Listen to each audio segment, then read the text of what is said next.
Olá, muito bom dia para você, muito bom dia para todo mundo. Pode chegar e ficar bem à vontade porque tá pintando o seu AB1 dessa terça-feira, dia 17 de março. Então vamos às principais informações de hoje. Nessa edição, nós vamos trazer atualizações sobre as 3 estudantes que foram atingidas a golpes de faca em uma escola estadual por um adolescente no município de Barreiros, na Mata Sul. Isso aconteceu na manhã de ontem, lembra? Segundo o Conselho Tutelar, as meninas e o adolescente são da mesma turma. E a gente vai retomar esse assunto aqui no AB1. Ao vivo com a gente tem Fábio Gomes, Joel Almeida, Franklin Portugal e Leonardo Costa. Fábio vai trazer informações sobre uma grande operação de combate ao tráfico de drogas e lavagem de dinheiro que movimentou, pessoal, mais de 90 milhões de reais. Fábio, bom dia para você. Oi, Almir, muito bom dia para você, bom dia para todo mundo ligado com a gente aqui no AB1. Essa operação foi deflagrada em 5 estados, entre eles Pernambuco, Alagoas, Paraíba, Sergipe e também Paraná. 11 pessoas foram presas, uma delas é, segundo a Polícia Civil, o chefe de uma organização criminosa. Ele foi preso no município de João Pessoa, em um condomínio de alto padrão. Diversos materiais foram apreendidos, houve também um bloqueio judicial desses 90 milhões de reais e daqui a pouquinho eu volto trazendo outras informações sobre esse e outros assuntos que são destaque aqui no G1, Almir. Muito bem, Fábio. Joel vai fazer a cobrança de hoje no Minha Comunidade, porque a gente segue de olho na situação da PS 120 lá em Agrestina. Será que alguma coisa mudou por lá e para melhor ou não? Bom dia para você, Joel. Bom dia, Almir. Olha, algumas mudanças já foram sentidas depois das nossas cobranças do Minha Comunidade, mas daqui a pouco a gente vai saber do posicionamento do governo do estado para saber se tem algum projeto de requalificação dessa rodovia muito importante que faz esse traçado, né, de viagem. Por exemplo, daqui do Agreste para a zona da Mata Sul de Pernambuco, esse caminho também inverso, dá acesso a diversas praias como Tamandaré. Daqui a pouco eu volto com outras informações sobre esse assunto aqui no AB1, Almir. Combinado, viu, Joel? Franklin vai trazer as orientações sobre a declaração do imposto de renda, que começa na próxima segunda-feira, até porque tem regra nova para esse ano. Não é isso, Franklin? Bom dia!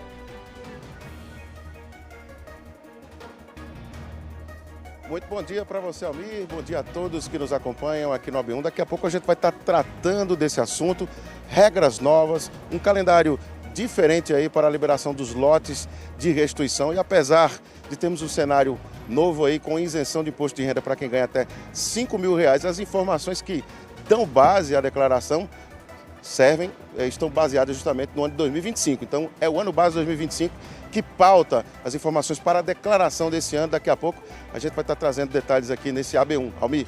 Tá certo, Franklin. Leonardo vai falar sobre as inscrições para um casamento coletivo que será realizado em Garanhuns, no Agreste Meridional. Bom dia para você, Léo. Oi, Almir, bom dia para você, bom dia para todo mundo que está acompanhando a gente no AB1 de hoje. Notícia boa, casamento comunitário, mas as inscrições vão até o dia 31. São 60 vagas e o pessoal precisa correr para fazer essas inscrições. Só o pessoal aqui de Garanhuns. Daqui a pouco eu volto porque eu vou conversar com a secretária de Assistência Social do município que vai passar todos os detalhes para a gente, Almir. É isso aí, Léo, Franklin, Joel, Fábio, estamos juntos nesse AB1. E na segunda reportagem sobre os jovens protagonistas, vamos conhecer uma turma que tem se destacado no mercado de trabalho. Você vai entender por que o número de jovens profissionais é tão expressivo na atualidade. E hoje também tem o Me Conte Sua História, para a gente conhecer a trajetória de Anderson Lessa. Olha ele aí, ele fez carreira no futebol profissional, teve passagem pela Patativa do Agreste e hoje dedica parte da vida às missões de fé. É no Me Conte Sua História, que tem muito a ver com o AB Esporte também, hein? É aqui no seu AB1, que está começando agora.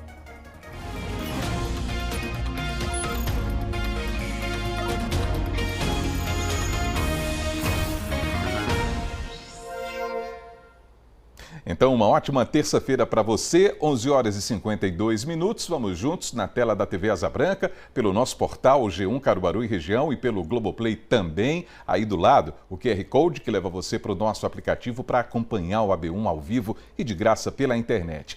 Vamos ver como é que está o clima aqui na capital do Agreste nesse instante. A previsão do tempo está dizendo que o dia deve ser de sol entre nuvens. Muitas nuvens nesse momento, nesse ângulo da cidade. E à noite, o tempo pode ficar parcialmente nublado. Agora a temperatura está marcando 29 graus, está vendo aí na tela, e a mínima não deve passar dos 21.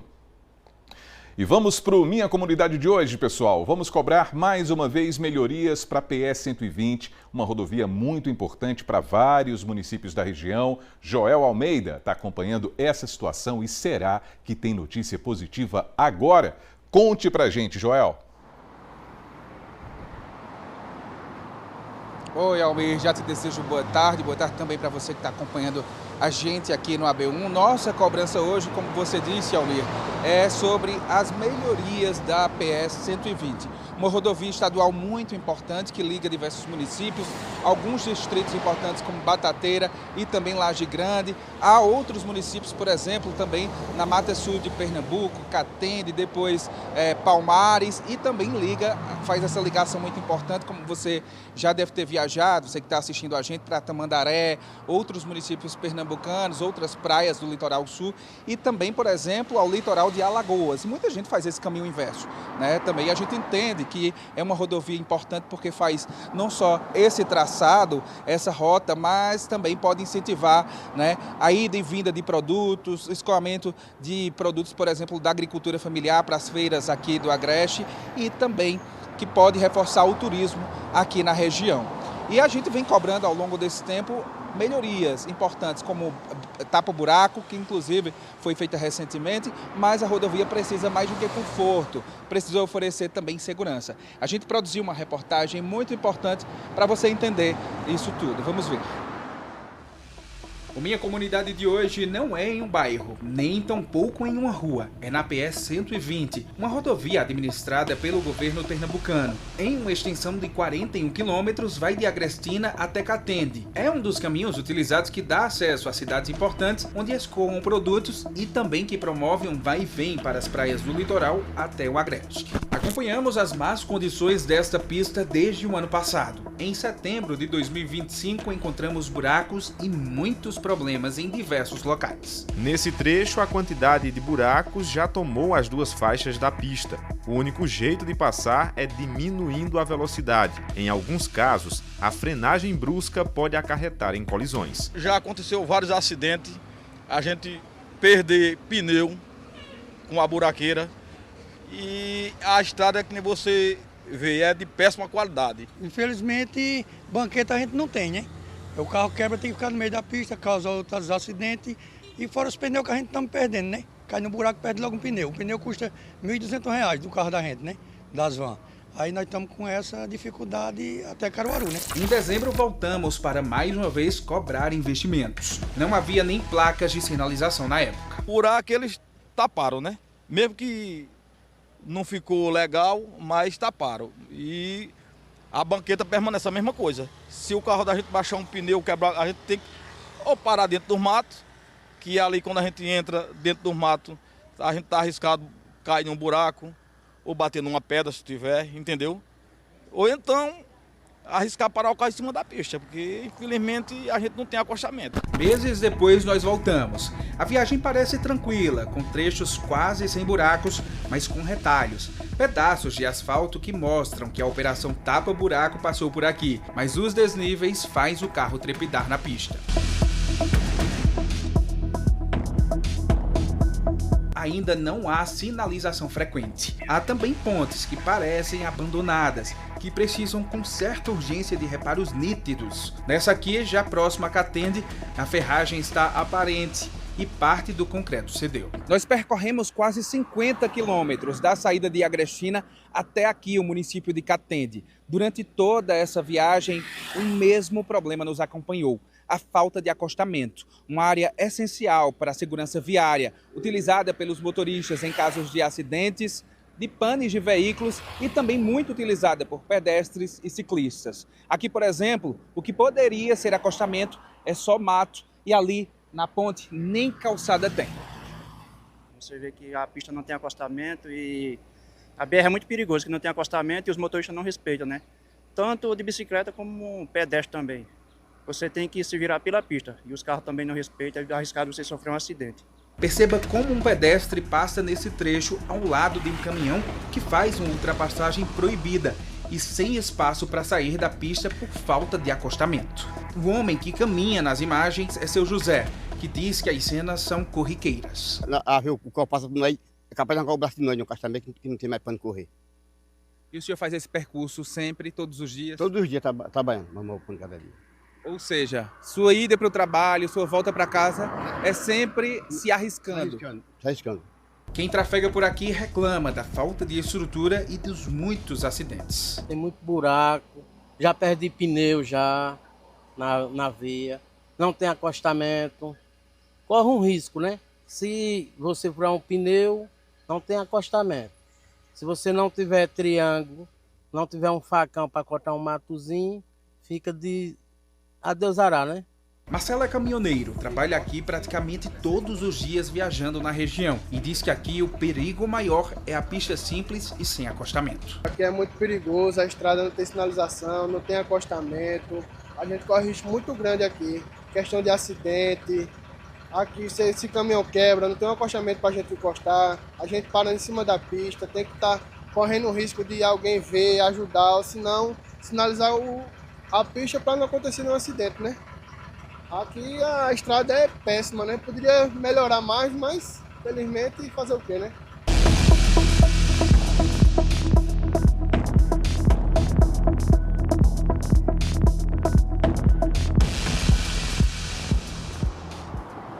Olha aí, uma rodovia muito importante, que muita gente viaja todos os dias. Uma parte da população também conhece porque viaja geralmente em dezembro, janeiro e fevereiro para as praias do litoral sul, né? E nesse movimento muito grande se depara aí com congestionamentos, muitos caminhões fazendo também esse percurso para escoar muitos produtos. E aí mora o perigo, porque a gente sabe que essa rodovia, como a gente mostrou na reportagem, não tem sequer um acostamento. Trechos simples deixa a viagem mais cansativa, mais perigosa, e por isso a gente está cobrando aqui no Minha Comunidade não só, né, uma viagem mais tranquila para esse motorista, mas também mais segura. A gente procurou o governo do estado, né, porque ao longo de todos esses anos, esses motoristas eles sofrem, né, com essa falta de investimentos, com tantos buracos, falta de acostamento, pontes quase caindo também, como a gente denunciou aqui nessa reportagem. Eu vou ler essa nota do governo do estado, você vai acompanhando aí na sua tela em casa, tá certo? A gente procurou o Departamento de Estradas e Rodagens, o DRPE, que informa que a PE 120, no trecho do entroncamento da PE 126 de Catende ao entroncamento da BR 104 de Agrestina, se encontra em fase final de ajustes técnicos e administrativos para o início do processo licitatório destinado à contratação da empresa especializada para a contratação das execuções das obras de restauração da rodovia. A intervenção prevista contempla serviços voltados à recuperação das condições estruturais do pavimento e à melhoria da infraestrutura da via, contribuindo para a elevação dos padrões da trafegabilidade, conforto e segurança para os usuários que utilizam diariamente o referido trecho. Após a conclusão das etapas administrativas necessárias, o DRPE dará prosseguimento à duplicação do certame licitatório e à posterior contratação da empresa responsável para a execução dos serviços. A iniciativa integra o conjunto de ações do órgão voltadas à manutenção e requalificação da malha rodoviária estadual, com o objetivo de fortalecer a mobilidade regional, facilitar o escoamento da produção local e promover melhorias e condições de deslocamento entre os municípios atendidos pela rodovia. Eu li rapidamente, disse duplicação, é publicação, tá, desse processo licitatório. Acho que eu estava aí desejando, feito os motoristas, uma duplicação da rodovia, porque a gente sabe que ela é muito importante. A gente está aqui com o nosso calendário, vou pedir aqui ajuda ao meu auxiliar. Então, dia 16, a gente vai voltar, ó, dia 16 de junho, para mostrar, né, esse serviço, se ele foi feito ou não, se tem atualização dessa rodovia para melhorar essa trafegabilidade aí pelo governo do estado. É isso, calendário marcado e a gente vai ficar acompanhando tudo isso, né, Almir? Vamos seguir acompanhando sim. Joel, muito obrigado pelas informações ao vivo aqui no nosso Minha Comunidade. Valeu, Joel. Tá aí, não é, pessoal? Tá aí mais uma rodovia importante demais e que não tem recebido a atenção necessária. E necessária para quem? Necessária para o condutor de veículo comum que precisa passar por essa estrada todo santo dia, necessária para os pedestres também, como a gente viu, necessária para outras finalidades que fazem parte da rotina aqui na região, tipo os veículos que fazem o escoamento da produção, esses caminhões, veículos pesados, as ambulâncias que prestam socorro, as viaturas policiais que circulam também pelo interior. Enfim, é uma rodovia nessas condições que prejudica todo mundo, atrapalha a vida das pessoas, além de colocar em risco a segurança de quem trafega por ali. Então vamos reforçar, no dia 16 de junho, está marcado aqui no nosso calendário do estúdio também, a gente vai retomar essa demanda aqui no Minha Comunidade, aqui no seu AB1.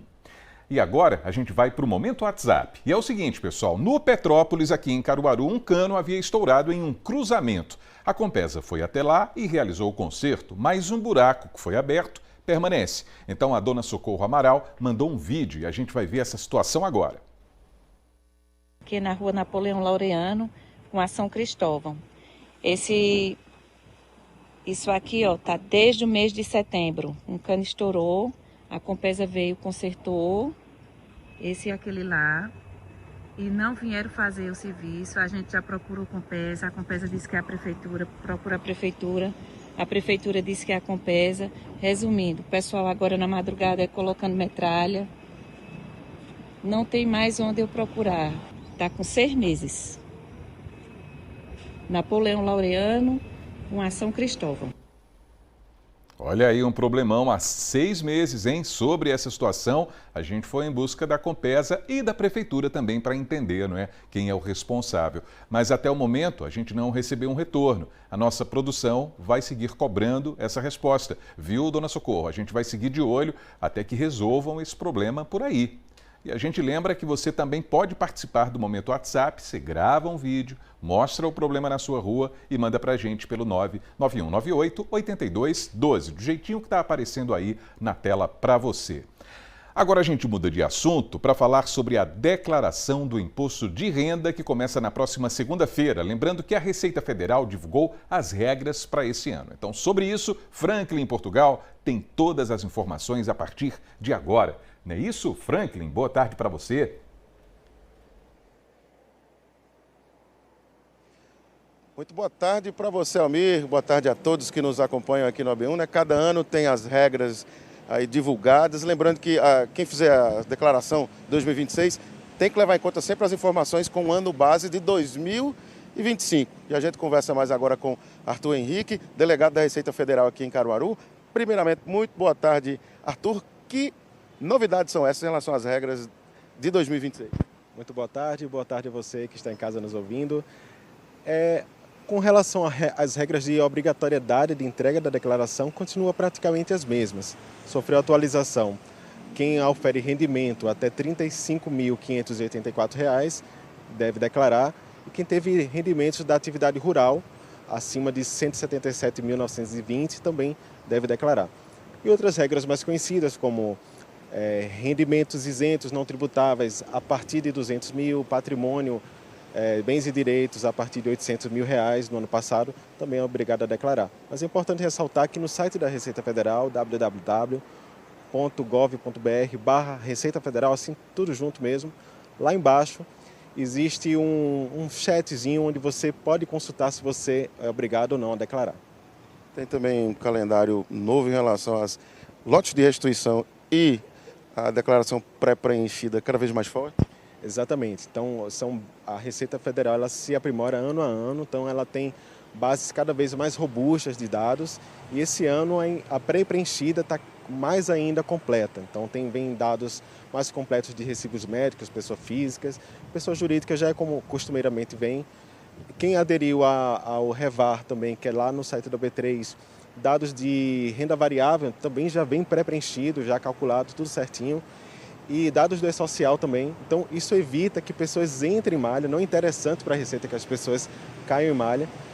E também tem os lotes de restituição, é uma novidade também muito boa, foram diminuídos de 5 para 4, sendo que no segundo lote se estima o pagamento de 80% já das restituições. Isso já em junho.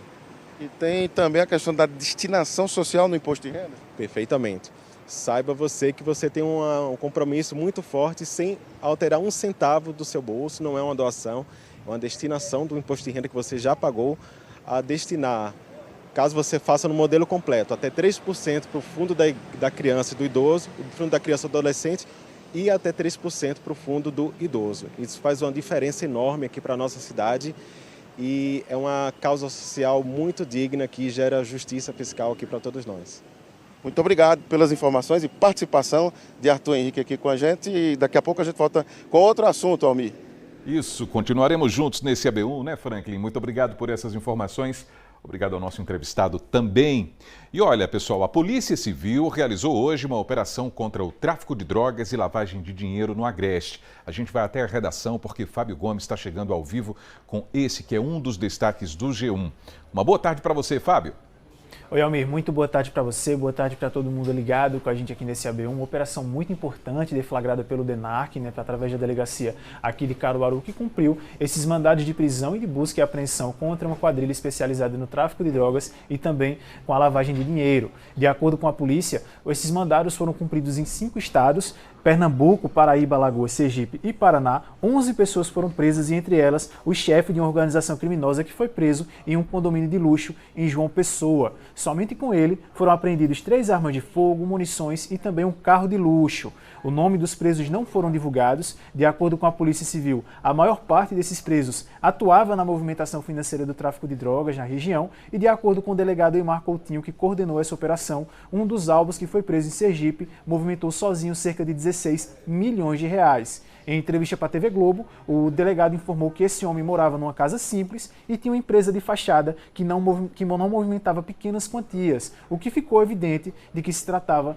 de lavagem de dinheiro. Todas essas pessoas envolvidas nessa movimentação financeira eram presidiários, ex-presidiários ou visitantes de presidiários. A gente tem mais informações na nossa reportagem completa aqui do G1, inclusive uma entrevista do delegado. Eu aproveito o espaço bacana aqui da Asa Branca, da tela do AB1, e convido o nosso telespectador a conferir essa reportagem completa no nosso portal, amigo. Isso, mais uma grande operação registrada, não é, Fábio? Todos os detalhes no G1 e no nosso portal também tem informações a respeito do Estatuto da Criança e do Adolescente em relação à versão digital, né, Fábio? Exatamente, Almir. Entra em vigor hoje nessa lei que ficou conhecida como ECA Digital. A gente já tem informações sobre essa nova lei, né? Porque agora essa lei que protege as crianças e adolescentes na internet entrou em vigor. O texto ficou conhecido como ECA Digital e ele foi sancionado pelo presidente Lula em setembro do ano passado e tinha prazo de 6 meses para começar a vigorar. Essas normas passam a valer para todo produto ou serviço digital que possa ser acessado por crianças ou adolescentes, independente do setor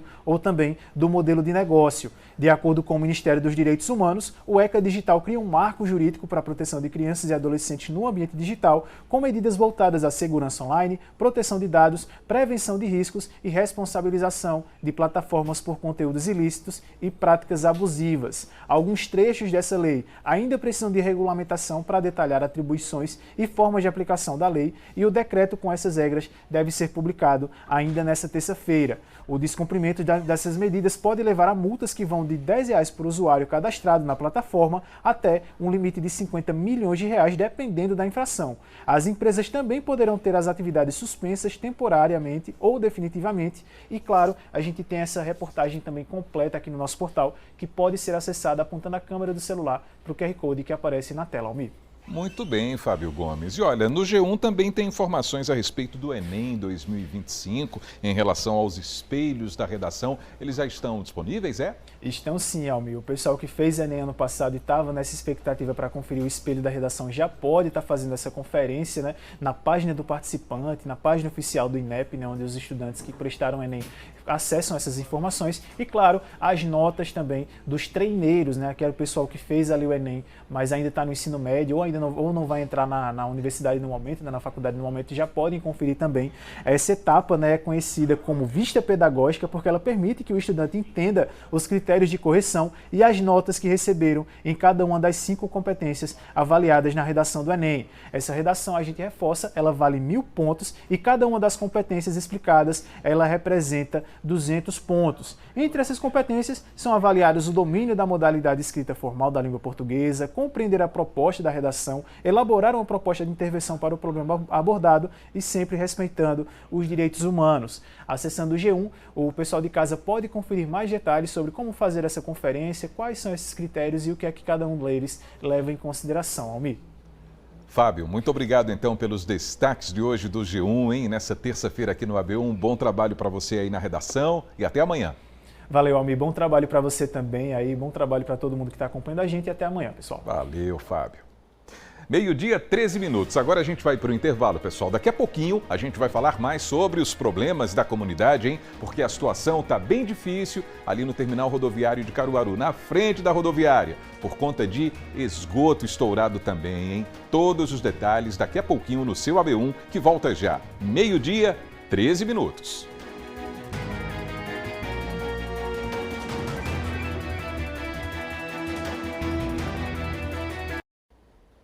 E o seu AB1 está de volta, 12h, 15 minutos. E olha, um levantamento do Sebrae apontou que do mês de novembro do ano passado até janeiro desse ano, a taxa de informalidade atingiu o menor patamar desde 2020. Então a gente volta a conversar ao vivo com Franklin em Portugal para explicar a importância de sair da informalidade. Não é isso, Franklin?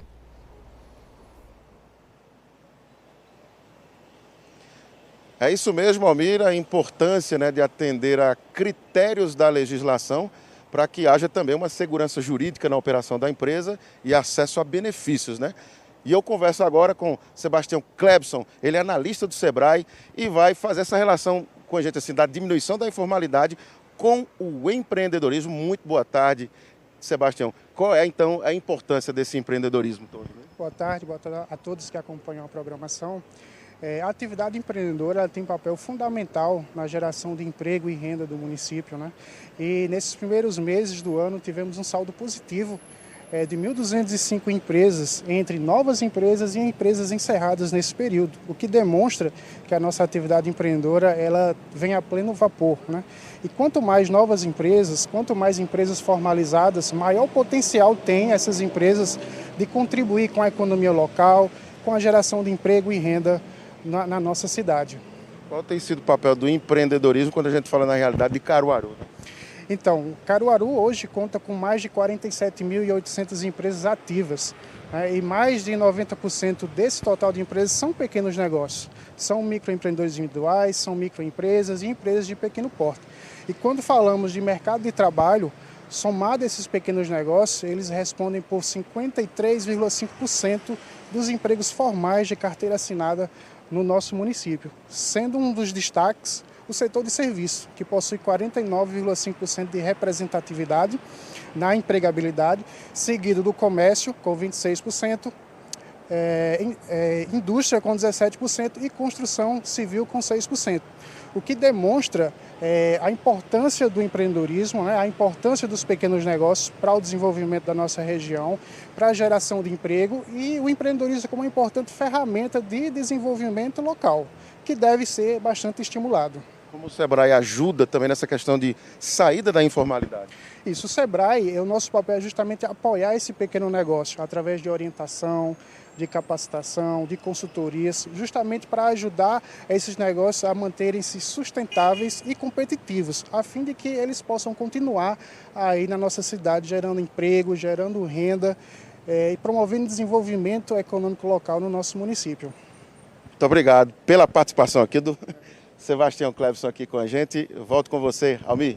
Sempre bom a gente falar a respeito desses assuntos de formalização, enfim, entender as vantagens também. Muito obrigado, viu, Franklin? Valeu! Agora a gente fala sobre qualificação profissional para as mulheres, porque a Secretaria da Mulher de Caruaru está oferecendo mais de 100 oportunidades em cursos de graça. Gessé Ascioli traz as informações para a gente agora. Boa tarde, Gessé. Isso, Almir, boa tarde para você, boa tarde para quem está nos acompanhando, de uma forma especial para as mulheres. Isso porque a gente vai falar sobre essas oportunidades agora. Eu estou aqui com a secretária interina da Mulher de Caruaru, Ana Miranda. Secretária, esse é um momento especial para as mulheres porque surgem essas novas vagas em cursos aí para que essas mulheres possam se profissionalizar. Conte um pouquinho para a gente como é que está essa preparação. Boa tarde.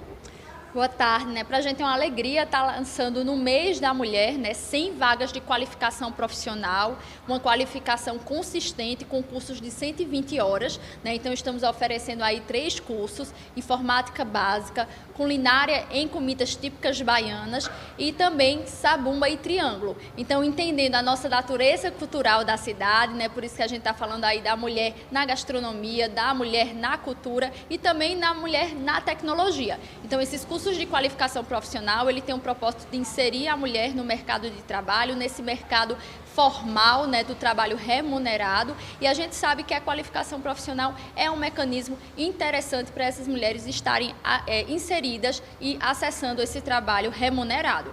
Então, as inscrições, elas são feitas presencialmente no nosso prédio chamado CQP, né, que é o Centro de Qualificação Profissional para a Mulher.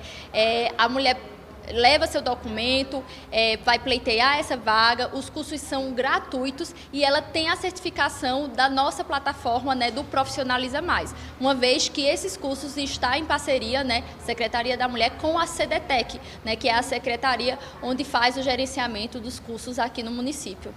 Secretária, essas inscrições já iniciaram, vão até quando e quando iniciam as aulas? Então, as inscrições começaram hoje, né, elas vão aí permear a semana e a gente vai dar início na próxima semana a essas aulas. Então é importante que essa mulher corra, porque são 100 vagas, mas que vão ser aí muito bem conquistadas e pleiteadas pelo público feminino da nossa cidade. Em relação ao horário das aulas, como é que vai funcionar?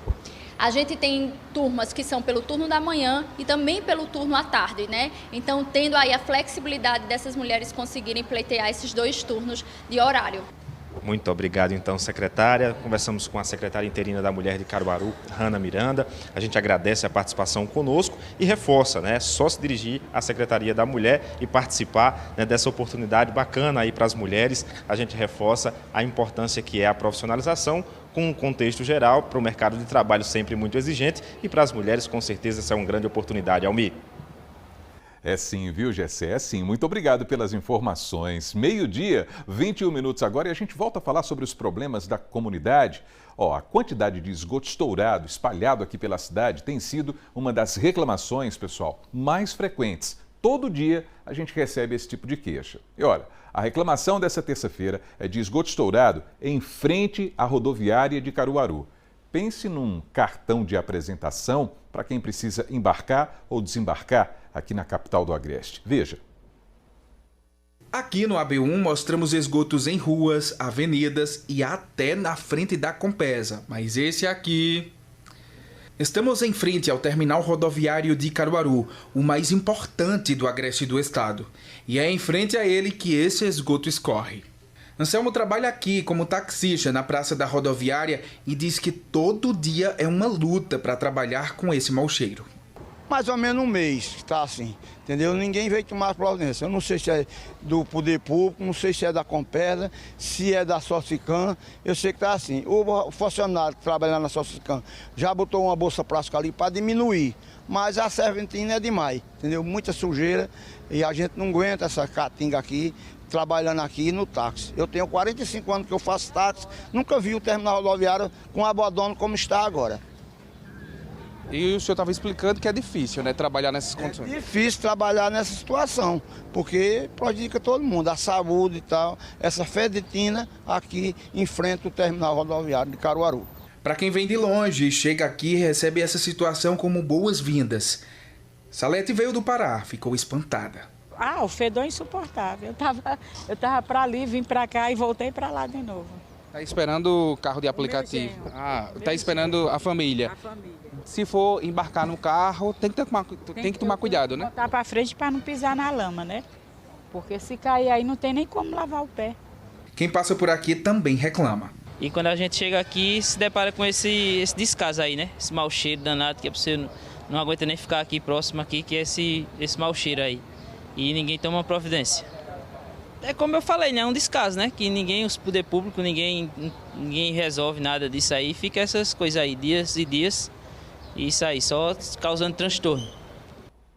É verdade, muito transtorno. É desagradável demais, hein? Sobre essa situação, a gente foi em busca de uma resposta. A Compesa informou que não tinha recebido solicitação desse serviço por meio dos canais oficiais da companhia. Mas diante dessas informações que a gente viu enviadas aqui para o AB1, uma equipe será enviada ao local para fazer um diagnóstico e tomar as providências. A Compesa também reforça que a população deve informar a companhia por meio desses canais oficiais. Compesa.com.br, tem o aplicativo da Compesa, tem o 0800 081 0195 e o WhatsApp da Compesa, 99488 5227. A gente vai aguardar uma solução para esse problema também.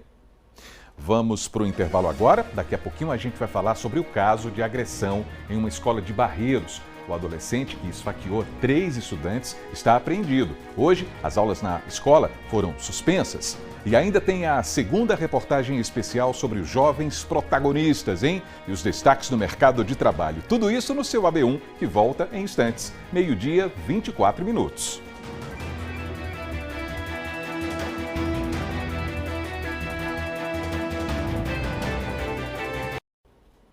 AB1 de volta, 12h, 26 minutos e bora para Garanhuns agora, porque estão abertas inscrições para um casamento coletivo que será realizado em maio. Leonardo Costa está chegando ao vivo com todos os detalhes. As vagas são para quantos casais aí, hein, Léo? Conte pra gente, boa tarde para você.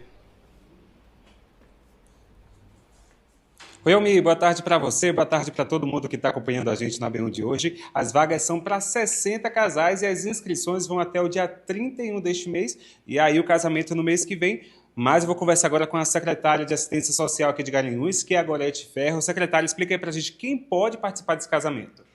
Boa tarde, Léo. Esse casamento ele está sendo direcionado aos casais, né, beneficiários do programa Bolsa Família, as pessoas que já têm uma união estável e que ainda não regularizaram essa união, ou as pessoas que desejam, a partir desse momento, né, se unir a outra pessoa através do casamento.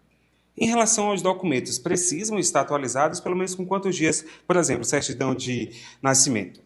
Certidão de nascimento são 90 dias, para que a gente possa ter essa atualização. Então, certidão de nascimento, RG, CPF, ou no caso do viúvo, a certidão de óbito, ou no caso do divorciado, a certidão do divórcio com a averbação atrás, né? A certidão de casamento com a averbação do divórcio atrás. Esse casal precisa ser de Garanhuns ou de outro município também pode participar? Não, só Garanhuns. Nesse momento, né, nossa parceria, a Prefeitura de Garanhuns, através da Secretaria de Assistência Social, parceria com o Tribunal de Justiça, então a gente vem promovendo ano a ano esses casamentos. Agora, em maio, por ser o mês das noivas, estamos promovendo esse casamento para 60 casais. A previsão do casamento é dia 13 de maio. E aí a gente vai estar fazendo esse momento lindo para 60 casais que queiram formalizar essa união. Qual a importância de um casamento comunitário? O casamento comunitário, ele traz a questão da promoção dos direitos, né? Muitos casais vivem juntos e às vezes não têm condições de fazer o pagamento desse casamento. Ele é de forma gratuita. Essa parceria existe tanto com o Tribunal de Justiça como os cartórios, e aí sai totalmente gratuito para o casal que queira regularizar a sua situação. Secretária, muito obrigado pelas informações. Eu vou passar agora o serviço, né? A Casa de Justiça e Cidadania, onde as pessoas devem vir buscar esse serviço e trazer os documentos, fica na Travessa Pau Pombo, número 126, no bairro Santo Antônio, aqui em Garanhuns. E o telefone é 819-9736-1045. 819-9736-1045. Inscrições até o dia 31 deste mês. Almir, volto contigo. Léo, valeu. Muito obrigado pelas informações. Desde já, muita felicidade para todos esses casais, né? A gente agradece a nossa entrevistada também. Valeu, viu, Léo? E agora vamos à segunda reportagem, reportagem especial sobre os jovens protagonistas. Agora a gente vai conhecer como essa turma tem se destacado no mercado de trabalho. Vamos ver? Pedro abriu o próprio negócio há 2 meses. Saiu da empresa do irmão para empreender na área que sempre trabalhou, no audiovisual. Eu trabalho fazendo também fotografias, faço a parte de captação, toda a parte de captação de vídeos, faço gestão de rede social também, toda a parte estratégica que eu consigo fazer para o vídeo, para poder gerar o maior resultado possível para o meu cliente e no melhor resultado possível. Eu também faço toda essa dinâmica de entendimento do cliente para poder entender melhor o que ele está precisando com determinados momentos ou determinadas situações e com isso trazer o melhor resultado e a melhor qualidade possível para eles. O escritório é em casa, onde ele edita vídeos e fotos e ajusta equipamentos. E nessa rotina inicial já tem sonhos. Eu acredito que o próximo passo que eu estou vendo assim para minha vida é viver justamente dessa área. E se Deus quiser, em algum momento abrir uma empresa para mim, né? Uma produtora que eu consiga colocar mais pessoas comigo trabalhando nessa ideia de vida, que é uma ideia muito legal, uma ideia muito diferente de outras áreas que a gente pode atuar. E conseguir fazer os sonhos de muitas pessoas se virarem realidade com o audiovisual. Mas ele não está sozinho nessa. De acordo com o Sebrae, o Brasil soma 4,9 milhões de donos de negócios de 18 aos 29 anos, o que representa 16% do total de empreendedores. Desse total, 57,5% são negros e 35,7% são mulheres. Mas nem todo mundo consegue as mesmas oportunidades. O mesmo estudo do Sebrae aponta que a jornada do jovem no mundo do trabalho esbarra na baixa formalização, menor renda média e pouca contribuição previdenciária. De acordo com a Receita Federal, Pernambuco possui 717.556 empresas ativas. São 377.779 MEIs, 244.156 microempresas e 48.211 empresas de pequeno porte. O jovem brasileiro tem ganhado cada vez mais espaço no mercado de trabalho. Se antes o que contava era experiência na carteira, hoje o que conta para grandes e pequenas empresas é produtividade. Um profissional que saiba trabalhar com agilidade, mas que também saiba ter novas ideias para resolver problemas antigos. De acordo com o Ministério do Trabalho e Emprego, são mais de 14 milhões de jovens, dos 14 aos 24 anos já ocupados nesse mercado. E esse número só tende a crescer. E a juventude está com tudo. Lucas ainda era adolescente quando decidiu empreender. Passou por muitos trabalhos até parar no audiovisual. Aos 26 anos, tem a própria empresa, uma produtora de vídeo. Antes de ir para o mercado de trabalho, eu tentei ir para o Jovem Aprendiz. Fiz uma primeira e única entrevista de emprego e saí dessa entrevista de emprego com um resultado negativo. E a partir dali eu tinha a certeza de que aquela pessoa que estava fazendo a entrevista tinha feito a pior decisão que ela poderia tomar. Porque estava perdendo ali um grande profissional, um cara que tinha garra, um cara que queria muito crescer dentro do negócio. E eu trouxe essa essência desse querer, dessa vontade para o meu negócio, para a minha vida. E aí com os 16 anos eu comecei a empreender, partindo primeiramente para a produção de arquivos gráficos, sem nunca investir nada, né? Produzindo com gráfica, entregando para cliente e ganhando comissão. Fazendo essa ponte, eu comecei a construir a minha renda e a partir disso veio o digital. E quando eu entro no digital, trabalhando para uma academia aqui de Caruaru, eu começo a conhecer novas pessoas, frequentar novos ambientes, ter uma outra frequência e aí sim pensar em abrir o meu negócio. E viraram teus clientes? Viraram meus clientes, todos eles. E aí eu cheguei a um faturamento bem representado para uma pessoa que tinha aquela idade, né, com aquele poder de investimento zero, praticamente, e comecei a construir e investir dentro do meu negócio. Então, comprar câmera, tentar melhorar a entrega, e aí depois disso mais demanda ainda, sempre prestando um trabalho muito bom e sempre cumprindo com aquilo que eu prometia. Fui aumentando ainda mais esse campo magnético de clientes até precisar fazer minha primeira contratação. Hoje ele contratou 5 funcionários e olhando para frente quer ainda mais. A gente tem muito que alcançar ainda e uma das coisas que eu quero implementar, além de crescer muito o nível de clientes, de faturamento, de empresa, de estrutura, eu também quero implementar para o mercado de Caruaru oportunidade para novas pessoas entrarem. Eu tenho um projeto muito especial que é o educacional da Look Filmes, onde eu quero abrir portas para pessoas que, como eu lá atrás, precisavam de oportunidade para ingressar nesse mercado audiovisual e não tiveram oportunidades. E aí eu precisei construir a minha, mas hoje eu posso dar oportunidade para essas pessoas virem para a produtora, virem para cá e aprenderem e a se descobrir no audiovisual e possivelmente serem também grandes empresários ou serem grandes profissionais que trabalhem junto comigo ou em outras produtoras aqui da região. Antônio também abriu uma produtora que nasceu em Caruaru e ganhou o Brasil. Na cartela de clientes estão bancos e multinacionais. Hoje a K2K Filmes ela atua em soluções audiovisuais para treinamentos corporativos, ou seja, a gente cria projetos para grandes empresas treinarem seus colaboradores. Então, se você pegar hoje entre as 10 maiores empresas do Brasil, pelo menos 3 empresas dessas contam com projetos que a gente rodou aqui na K2K Filmes. E pensar que tudo isso começou com uma brincadeira. A criatividade ganhou forma e se transformou. Meu pai comprou uma câmera digital de segunda mão em 2006 e aí eu comecei a gravar teatro de fantoches. Então eu tinha os meus fantoches lá em casa, chamava meus amigos, a gente gravava e eu postava na internet. Depois disso eu comecei a ganhar dinheiro com audiovisual. Comecei a vender trabalho escolar para as outras turmas. Então eu ganhava R$2, que era o dinheiro da cajuína, de um biscoito.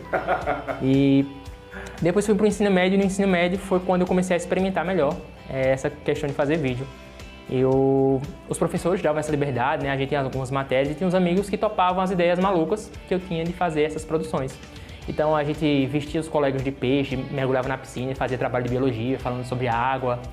A gente fez eu acho que no colégio, um dos trabalhos que mais se destacou nessa época foi a interpretação de Vidas Secas, de Graciliano Ramos. Um livro muito bom, né, da cultura brasileira, e a gente fez um filme, um mini-filme, um curta. Eu lembro que a gente até costurou a roupa de uma cachorra-baleia, e a gente vestia um dos amigos, e aí a gente tinha toda essa reinterpretação do livro de Vidas Secas, de Graciliano Ramos. Como eu já tinha essa afinidade de mexer com edição, com imagem, gostava de desenhar, então eu acho que publicidade é o meu caminho. No segundo período já comecei a estagiar na TV Asa Branca. E dentro da TV eu consegui ver como era o processo de edição realmente. Então entender como era a parte profissional, o processo de decupagem, de montagem, de aprovação, e foi aí que eu comecei a me encantar mais pelo fazer audiovisual. E depois disso eu fui buscando formas de me aprimorar mais. Então até 2016 eu trabalhei na TV, depois eu fui estagiário em comunicação pública, quando eu conheci os meus ex-sócios. Então a gente em 2016 ainda abriu uma produtora audiovisual aqui em Caruaru. Eu passei ali com eles 3, 4 anos. Depois fui seguir carreira solo. De acordo com o Sebrae, as micro e pequenas empresas são as responsáveis pela maior geração de empregos no país. Em 2025, elas geraram mais de 80% dos empregos de carteira assinada. E esta área está no topo. Essa profissão foi surgindo de forma gradativa e de forma informal, de acordo com a necessidade do mercado, né? Com a questão do e-commerce, por exemplo, que veio crescendo de forma significativa e constante nos últimos 10 anos. Só que agora em janeiro foi sancionada uma lei que regulamenta a profissão de multimídia. Isso é muito importante para os profissionais que atuam nas várias áreas, seja ela com a produção intelectual ou técnica na área de audiovisual, de planejamento, de edições, gravações, vídeo, fotografia, né? Como também para quem pretende atuar nessa área. Isso está relacionado diretamente à mudança de comportamento mundial e também na nossa sociedade brasileira. Nos últimos 10 anos, houve um crescimento significativo. Em 2016, o consumo pelo e-commerce, por exemplo, ultrapassou os 50 bilhões de reais e no ano passado ultrapassou os 220 bilhões de reais. Isso relacionado à relação de consumo de produtos, sem considerar a questão dos serviços, né, que são divulgados hoje amplamente pelas redes sociais. Essa regulamentação ela vem como um reconhecimento importante para os profissionais, né, para trazer não só a questão da segurança para o profissional que atua na área, né, algumas garantias, mas também amplia bastante a questão das oportunidades para quem pretende entrar no mercado de trabalho. E para quem ainda está no começo, a vontade agora é de trilhar um longo caminho. O sucesso é hoje e o futuro deve ser ainda maior. Eu falo aqui com a galera que trabalha comigo que para fazer o que a gente faz, a gente tem que ter uma ânsia, né? A gente tem uma vontade de fazer. E são 20 anos fazendo vídeo, né? 10 anos profissionalmente, mas descobrir coisas novas todos os dias, ver as possibilidades que a gente tem para fazer vídeo, sabe? Conhecer novas pessoas. Então, tipo, todos os dias é uma oportunidade nova pra gente fazer uma coisa diferente aqui na produtora. Legal demais, hein? E amanhã tem a última reportagem especial. A gente vai continuar falando sobre o mercado de trabalho para conhecer a turma que logo cedo tem alcançado posições de liderança. É amanhã, aqui no seu AB1. E a seguir tem o AB Esporte. Terça-feira, você sabe, é dia de curtir os gols do GE. E fica ligado porque daqui a pouquinho tem golaços pra gente conferir, hein? Golaços assim, ó, como a gente tá vendo aí na tela. E ainda tem o Me Conte Sua História. Você vai ver que o ex-jogador Anderson Lessa, que passou pelo Central, pelo Náutico e pelo Cruzeiro, hoje atua em outro campo, o da fé. A gente volta já, 12h, 40 minutos.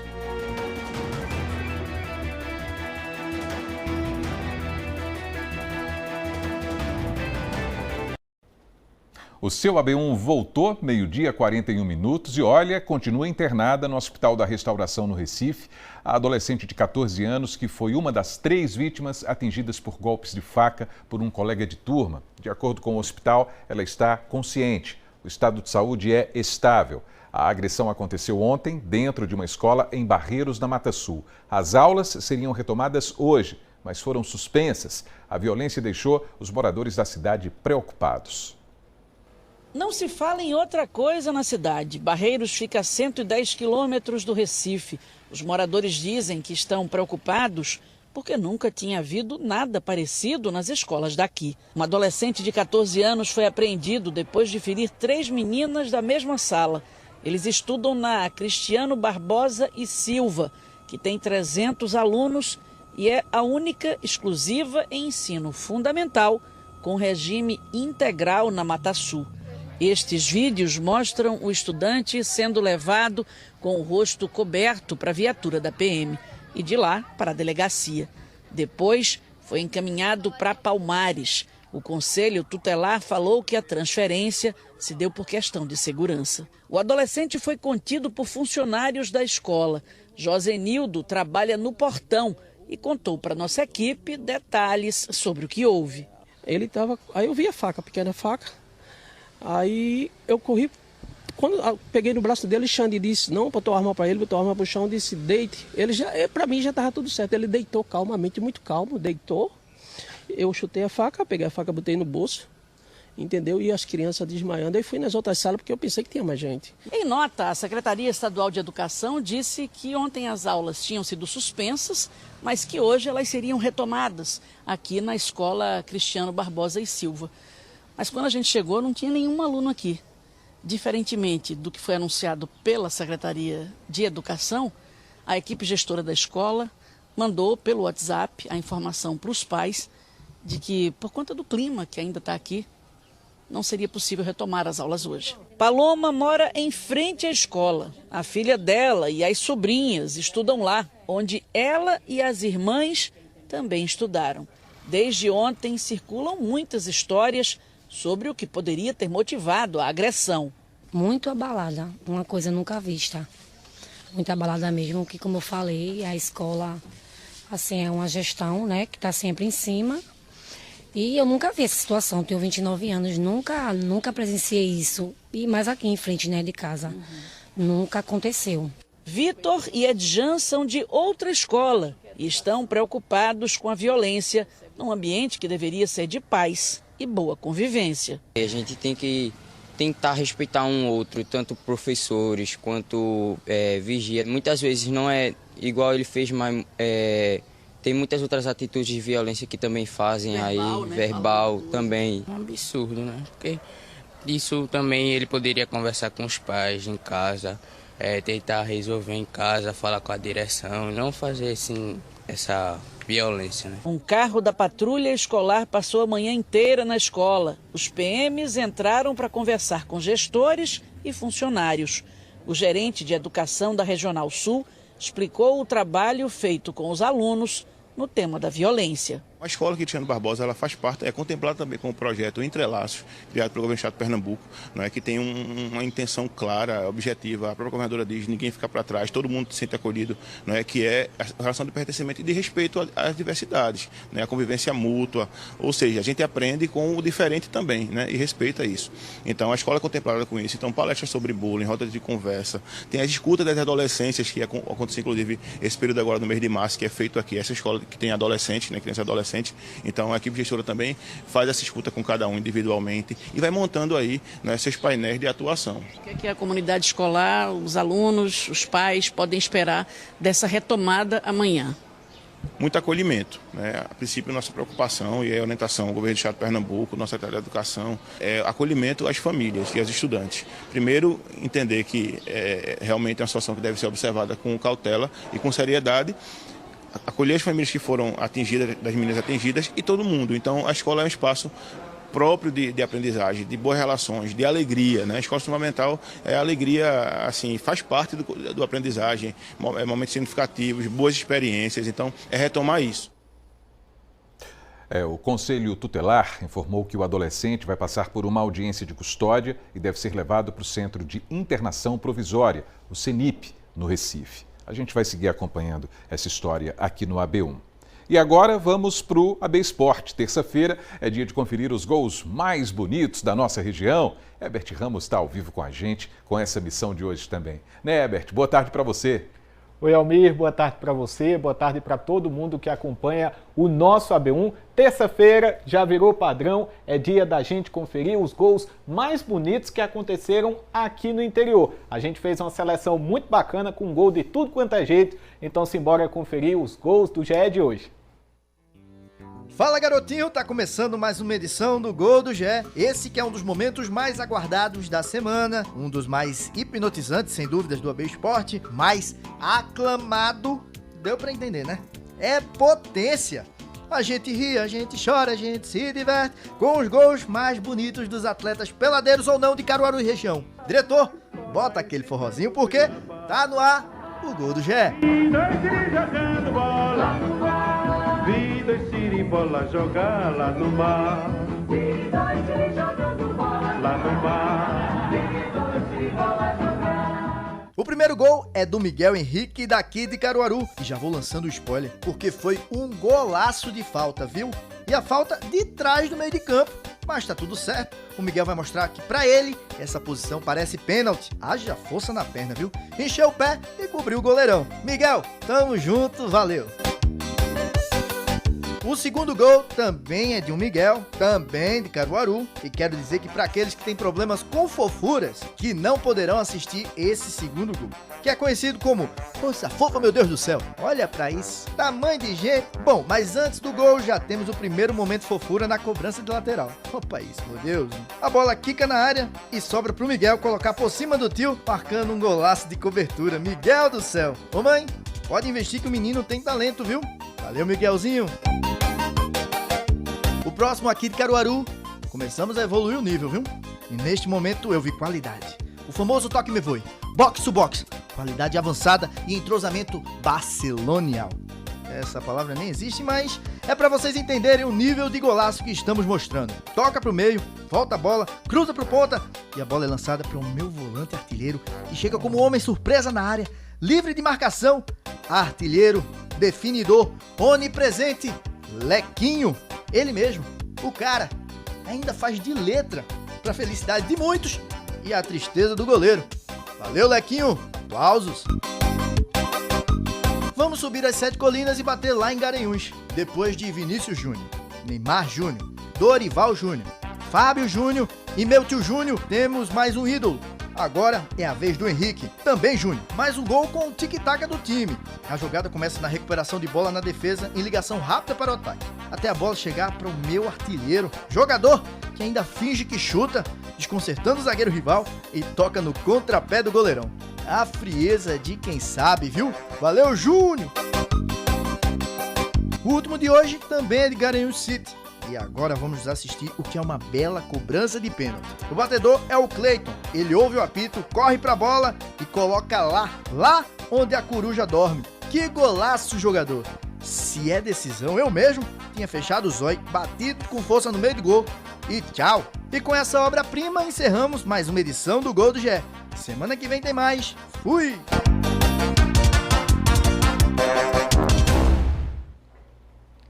É isso aí, da bola parada à bola em movimento, a gente só vê passes clássicos e bola na rede, não é, meu caro Herbert? Exatamente, Almir. Um gol mais legal que o outro, sempre com história. Gostei aí dos Júniors que apareceram na edição de hoje, do forrozinho também. A edição tá de parabéns. Continue enviando os gols pra gente. Quem sabe o golaço que você marcou aí na sua pelada não aparece aqui em mais uma edição do Gol do GS, sempre no AB Esporte, toda terça-feira. Almir. Muito bem, Herbert. Você vai continuar com a gente porque a gente vai sair dos craques amadores para falar de uma fera do futebol profissional, que inclusive teve passagem pelo Central e hoje dedica parte da vida às missões de fé. Então, no Me Conte Sua História, que tem muito a ver com a AB Esporte, teremos um personagem muito especial, né, Herbert?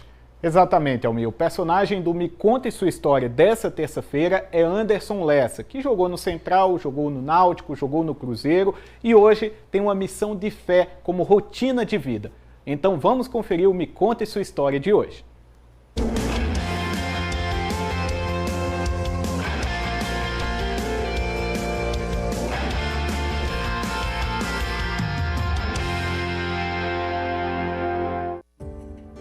Uma vida pautada em treinos e partidas oficiais.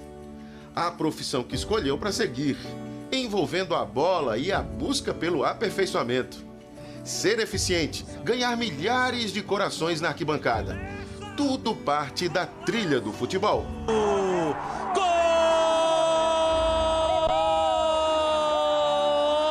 do Central! Um golaço de Anderson Lessa! E este é José Anderson de Oliveira Lessa, de 36 anos. E o torcedor do Central se lembra, claro, do atacante Anderson Lessa. Eu vim com o Central com o objetivo de ser campeão, de restaurar esse time, de fazer com que a torcida acredite novamente. O Central sempre foi uma das maiores forças de Pernambuco e eu creio que esse ano 2017 tem tudo para o Central voltar ao auge e a gente conseguir grandes coisas. Este Anderson Lessa conversou comigo no gramado por onde tanto correu e falou das origens humildes. Eu vim de uma comunidade lá de Recife chamada Cavaleiro e eu sempre tive esse sonho de ser um jogador de futebol. Então muitos não acreditavam que esse sonho pudesse se tornar realidade por causa da comunidade, do contexto que eu vivia, mas graças a Deus eu sempre tive uma família muito estruturada, meus pais sempre me apoiaram muito, sempre procuraram dar o melhor e graças a Deus eu consegui realizar esse meu sonho, consegui de fato me tornar um atleta profissional e tudo isso começou lá atrás quando eu comecei a minha jornada através das categorias de base do Clube Náutico Capibaribe. Ao contar essa história, Anderson fala de amigos que se perderam e preferiram o caminho da criminalidade. Naquela época tinha dentro do bairro tinha uma guerra muito grande, né, questão de facções, e eu vi alguns amigos meus se perderem aí no decorrer da trajetória, escolhas de vida, mas graças a Deus eu sempre tive uma base familiar muito forte. Que isso eu creio que é o alicerce para qualquer criança, né? Você ter pais presentes. Mas Anderson Lessa se dedicou ao futebol, encontrou crescimento na carreira dentro do Náutico Capibaribe. Cheguei no Náutico com 14 anos de idade, dos meus 14 até os 17 eu fiz parte da categoria do Náutico, categoria de base, como eu me destaquei, a partir dos 17 eu subi profissional. Então a partir dos 17 até os 19 para 20 anos, eu joguei no futebol profissional do Náutico e foi quando eu estava com meus 19 anos aí que eu fui vendido para o Cruzeiro. Fui vendido pelo Náutico para o Cruzeiro e aí começou, né, a minha trajetória no futebol profissional. Náutico, Cruzeiro, depois saí rodando no Brasil e fora do país também. Então aquilo que eu fui extraindo de positivo de cada região, de cada lugar, eu vim trazendo para a minha vida para que eu pudesse, né, construir a minha história como homem, como pai de família e foi muito bom. Isso me trouxe muitos benefícios no decorrer da minha carreira porque eu consegui lidar com públicos diferentes, né, com culturas diferentes e isso faz com que a gente cresça como homem, como pessoa. Ao redor do mundo, Anderson Lessa vestiu a camisa de muitos clubes. E sim, jogou por diversos clubes estrangeiros, mostrou talento no mundo árabe, por exemplo. هي ايضا مباراة وكرة مقطوعة لصالح النصر سيد ضياء محاولة جول لصالح النصر. E o que falar do Central? Aqui em Caruaru, uma identificação especial com a cidade e a torcida. Caruaru é uma cidade muito linda, né? Uma cidade bonita, um povo acolhedor. Então, desde a minha primeira passagem que eu tive aqui no Central, eu sempre fui muito bem recebido, não só pelos diretores, mas também por toda a torcida. Eles sempre me abraçaram. Então, desde a minha primeira passagem, aqui eu me senti em casa, né? Então, todas as vezes que falava sobre Caruaru, tinha um sentimento de gratidão, por tudo aquilo que eu vivi, tanto que depois eu vim mais uma vez, tive a minha segunda passagem aqui no Central e isso firmou ainda mais a minha identidade aqui nessa terra. Essa identificação especial, com 2 passagens pela Patativa, veio junto de algo que já vinha mexendo com os planos de Anderson. Ele afirma que recebeu um chamado para pregar a palavra de Deus. 2022, na minha última passagem aqui, eu tive o prazer de conhecer o pastor Hudson, né, e Dione, que são os nossos líderes da Igreja da Família aqui em Caruaru. Então isso fez com que os nossos laços se estreitassem ainda mais. E quando chegou já na reta final da carreira, o futebol, eu já comecei a viver uma transição. O futebol era algo que eu sempre amava, mas ao mesmo tempo eu já estava percebendo que já não era mais o meu lugar, que o ciclo tinha chegado ao fim e o meu chamado, né, do ministério, daquilo que Deus tinha comigo, já estava muito forte batendo dentro do meu coração. Até quando chegou no final de 2024, Deus me direcionou que esse ciclo do futebol tinha chegado ao fim e que era para eu viver agora de forma integral o chamado ministerial que Ele tinha para mim. Então foi aí que eu encerrei a minha carreira no futebol. Depois de quase 20 anos como profissional no futebol, ter essa imagem dele trocando o gramado por um espaço consagrado em uma igreja, até ali era imaginação. Se é possível dizer que um estádio como esse, como o Lacerdão, é um templo do futebol, e Anderson viu que já tinha dado contribuição suficiente ao esporte, como a gente viu, chegou a vez de fazer a transição para outro templo, não é isso, Anderson? Amém, é isso mesmo. E esta transição de que estamos falando tem relação com este lugar aqui, a Igreja da Família. Anderson Lessa é membro da Igreja Sede lá no Recife desde 2013 e aqui em Caruaru desde janeiro do ano passado. Pronto! O atleta que ainda teria muitos anos pela frente nos gramados substituiu a adrenalina do esporte pela alegria de estar em volta de muitos irmãos, como ele classifica com prazer. Anderson Lessa é líder dos jovens e estuda para ser pastor. Diante da multidão, a timidez não foi um problema. Desde muito novo, eu sempre fui exposto a isso, né?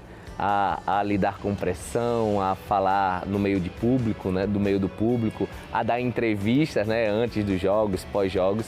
Então eu creio que foi um trabalhar de Deus durante todos esses anos. No início, né, da minha caminhada cristã também, quando eu comecei a, de fato, pregar em cima do altar, também vem muito esse temor, porque uma coisa é você estar dando uma entrevista, outra coisa é você estar falando da palavra do Senhor, né? A gente sabe da responsabilidade, então existe esse temor, mas eu sei também que o Senhor me chamou para isso e eu creio muito que Ele não escolhe os capacitados, mas que Ele capacita os escolhidos.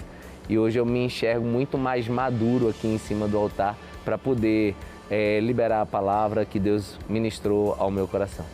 No Me Conte Sua História de hoje, ele diz que prefere contar uma história de mais de 2000 anos atrás, os Passos de Cristo. Para mim é simplesmente uma honra de estar podendo ser usado para Deus para cumprir um propósito aqui na Terra. Eu sei que é um propósito que Ele me chamou para ser e para viver, então eu só me coloco à disposição disso. Então quando eu estou aqui anunciando o Evangelho, pregando do amor de Cristo para outras pessoas, eu me sinto completo, porque eu sei que foi para isso que Deus me chamou e isso me traz muita alegria e felicidade saber que, mesmo sendo tão pequeno, o Senhor me escolheu para poder ter a oportunidade, ter essa honra de falar do amor dele para outras pessoas.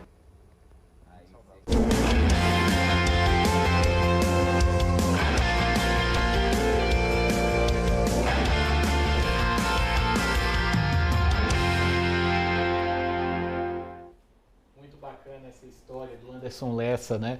E é toda uma situação que envolve um chamado de fé. E para quem tem fé, para quem é religioso, um chamado de fé é uma honra muito grande. O Anderson Lessa é um homem muito honrado, no melhor sentido da palavra. Carrega uma história de exemplo dentro dos gramados e agora fora também pode influenciar positivamente outras pessoas, que ele possa ser muito iluminado nessa sequência da vida dele. Eu tive o privilégio de conversar com ele e foi muito educado, um cara realmente que tem o bem dentro dele e tenta transmitir para as outras pessoas. Tá de parabéns o Anderson Lessa.